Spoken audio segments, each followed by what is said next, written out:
एक गांव में रमेश, सुरेश और दिनेश नाम के 3 भाई रहते थे। बचपन में ही इनके पिता की मृत्यु हो गई। अपनी रमेश, सुरेश और दिनेश में आपस में ही नहीं बनती थी। वे एक दूसरे से बहुत ही दूर रहा करते थे। फिर भी तीनों खेत में काम करके अपने परिवार का भरण पोषण किया करते थे। एक दिन उसकी माँ बीमार पड़ी और अपने तीनों बेटों को बुलाकर बोली, मेरे बच्चों, मेरा अब समय निकट आ गया है कि हम लोग एक साथ नहीं रह सकते। कुछ दिन बाद उसकी माता का मृत्यु हो गया। अब तीनों भाइयों ने सारे धन को 3 हिस्सों में बांटकर अपना अलग अलग घर बनाने का विचार बनाए। रमेश ने सोचा, मैं घर घास फूस का बनाकर ही अब उसके पास पैसों की कमी आ गई। कुछ दिनों तक खेतों में काम करके दिनेश ने अपना एक पक्का मकान बनवा लिया।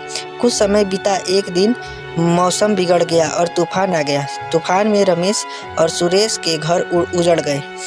क्योंकि मैं लेता हूँ और 2 पैसे बच जाएंगे, उसका मैं किसी और काम में उपयोग कर लूँगा। इसी तरह सुरेश ने लकड़ी का घर बनवाने का निर्णय लिया, मगर दिनेश ने एक पक्के घर बनवाने के लिए ईंट एवं सीमेंट खरीद लिया, जिसे खरीदने में उसका सारा पैसा लग गया।